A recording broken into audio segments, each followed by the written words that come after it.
Good morning सभी को। उम्मीद करता हूँ सारे अच्छे होंगे, कुशल मंगल होंगे और आराम से अपना समय व्यतीत करे होंगे। तो प्रिय साथियों, ये छोटा सा वीडियो है। इसके माध्यम से क्या है कि इंटरेस्टिंग तरीके से है, कुछ वर्ष हैं जो आपकी घटनाएं हैं आपको याद हो जाएगी किस तरीके से हैं। चलिए शुरुआत करते हैं। तो लीजिए दोस्तों, इंटरेस्टिंग तरीके से मैंने पढ़ेंगे तो कुछ वर्ष के आधार पे, जैसे कि मैं यहाँ पे कुछ सन लेता हूँ, वर्ष लेता हूँ। जैसे कि एक वर्ष आपको यहाँ पे दे रखा है 1113, यहाँ वर्ष दे रखा है 1113 ईस्वी। ठीक है, 1113 ईस्वी दे रखा है।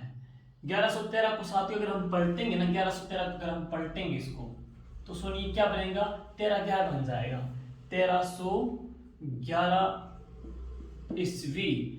अब इन दोनों को पलटते हैं, दोनों को विशेष प्रश्न बनते हैं। सुनिए किस प्रकार से।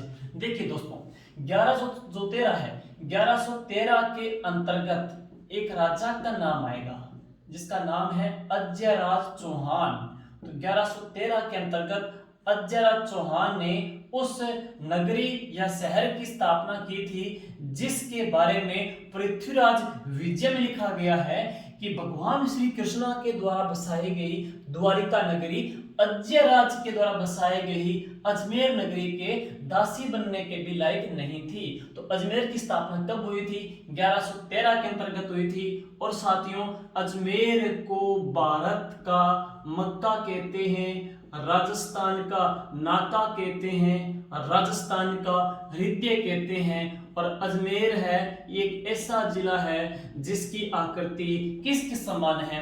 जम्मू कश्मीर के समान है। अजमेर को दोस्तों सोलर सिटी का दर्जा दिया गया है। दोस्तों, अजमेर राजस्थान का पहला स्लम फ्री यानी कि गरीबी से मुक्त शहर घोषित किया गया है। तो ये अजमेर की जो स्थापना हुई थी वो 1113 में हुई थी।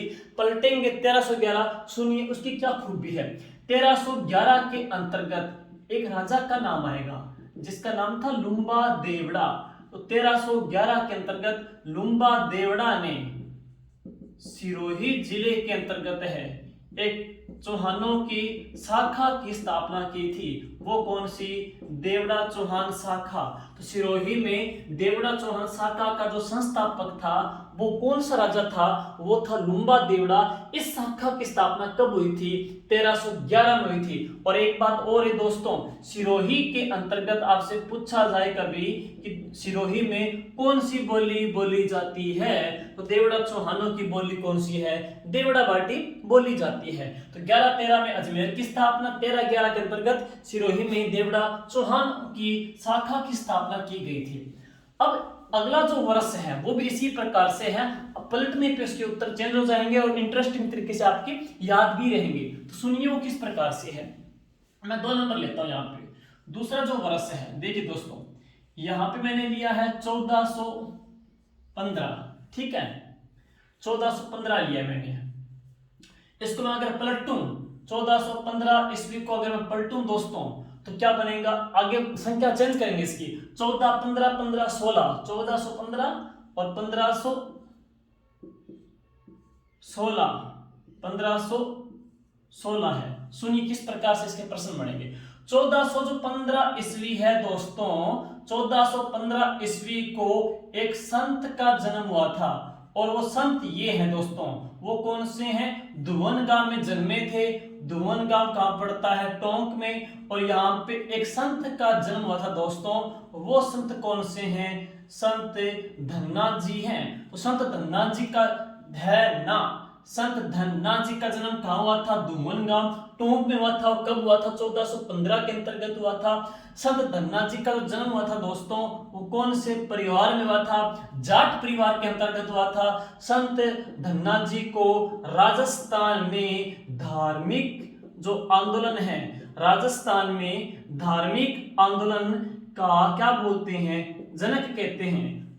तो राजस्थान में जो धार्मिक आंदोलन हुए थे उनके जो जनक हैं वो कौन है? संत धन्ना जी माने जाते हैं। इसके अतिरिक्त और पढ़ेंगे, संत धन्ना जी ने संतों की एक परमहंस हंस मंडली तैयार की थी। तो संतों की जो परम हंस मंडली है उसकी स्थापना किसने की थी? संत धन्ना जी ने की थी। संत धन्ना जी का दोस्तों जो स्मारक है राजस्थान में वो यहाँ पे बना हुआ है, जोबनेर के अंतर्गत है। और जोबनेर कहाँ पे दोस्तों? जयपुर के अंतर्गत है। इसी जोबनेर जयपुर में एक देवी का मंदिर है, वो कौन सी? ज्वाला माता है। और राजस्थान में फूल पत्तियों की जो साड़ियां हैं वो भी कहाँ की प्रसिद्ध है? जोबनेर जयपुर की है।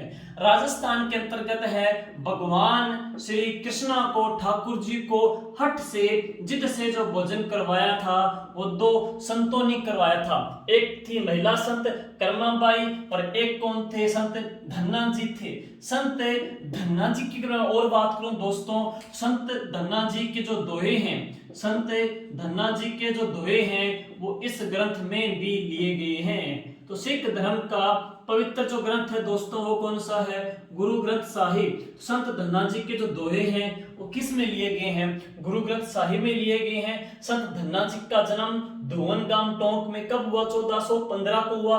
1415 को अगर मैं पलटूंगा तो 15 आगे बढ़ाऊंगा, 1516, 14, 15, 15, 16 और आगे देखिए दोस्तों 1600 जो 15 है इसको अगर और मैं चेंज करूं, 15 16 को चेंज करूं तो क्या बन जाएगा? 16 15 बन जाएगा। तो इनके भी कुछ विशेष बातें निकलेगी जो आपके याद होगी। किस प्रकार से? अब मैं बात करूं 1516 की क्या घटना है दोस्तों।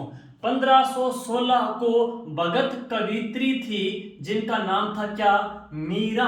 मीराबाई था। तो 1516 को क्या हुआ था? जो मीराबाई थी उनकी जो शादी हुई थी, विवाह हुआ था राणा सांगा का बड़ा बेटा कौन था? भोजराज।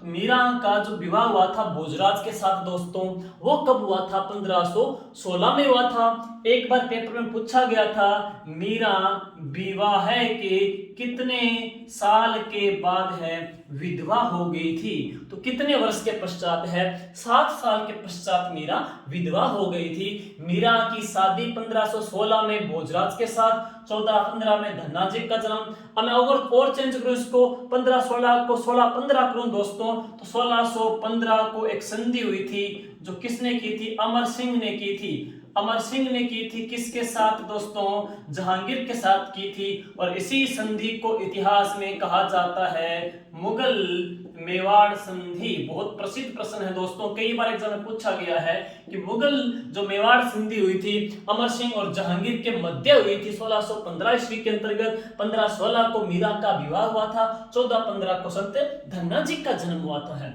अब इसके पश्चात हम आगे चलते हैं नेक्स्ट। इसी प्रकार से वर्ष का जो हेर फेर है आपको काफी प्रश्न आपको याद करवाएंगे हैं। नेक्स्ट सुनिएगा, अगला जो इसके पश्चात पढ़ेंगे दोस्तों वो घटनाक्रम कौन सा है? 1718 का है। मैं यहाँ पे संख्या लेता हूं दोस्तों, 1718 ईस्वी। ठीक, 1718 ईस्वी। इसका उल्टा क्रम करेंगे दोस्तों तो क्या बनेगा? 1817 ईस्वी।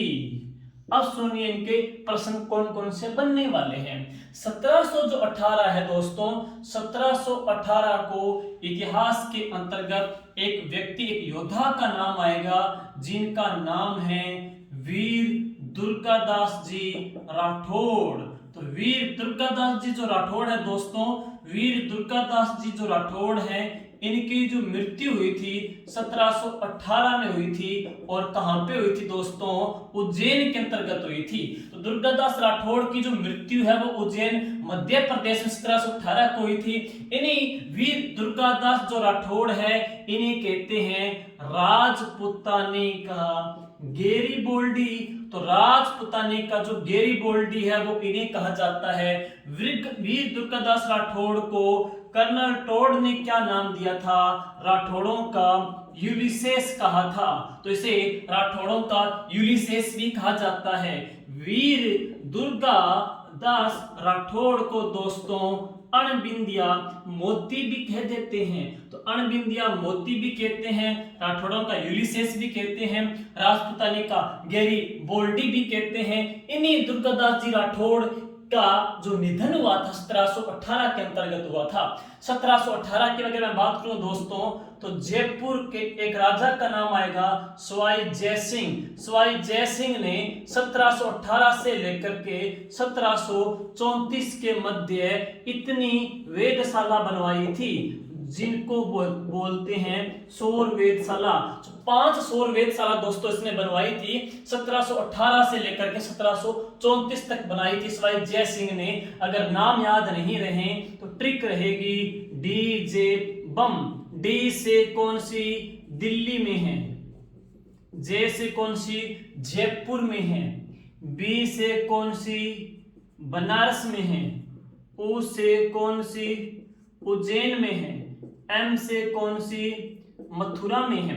और आपसे पूछा जाए इन सभी सौर वेधशालाओं में सबसे पुरानी कौन सी है तो दिल्ली है। और इन सौर वेधशालाओं में सबसे जो बड़ी सौर वेधशाला दोस्तों तो वो कौन सी है, जयपुर की है। तो 1718 में सौर वेधशालाओं का निर्माण शुरू हो गया था। सबसे पहले कौन सी बनी थी, दिल्ली बनी थी। 1718 में राठौड़ साहब की मृत्यु हो गई थी। अब मैं संख्या को पलटता हूं, 1817 कहता हूं। तो दोस्तों अब बात आएगी 1817 को लेकर के, तो हम यहाँ पे एक नाम लिखेंगे, वो क्या है, सहायक संधियों का। हमारे राजपुताने की जो रियासतें थी इन्होंने अंग्रेजों के साथ सहायक संधियां की थी 1817 से लेकर के है। दोस्तों यह सहायक संधियां 1817 से लेकर शुरू हुई थी और कंप्लीट कब हुई थी, 1813 में हुई थी। अक्सर प्रश्न पूछते रहते हैं कि सबसे पहले सहायक संधि किसने की, सबसे लास्ट में किसने की। तो सुनिए, सबसे पहले 1817 में अंग्रेजों के साथ सहायक संधि की थी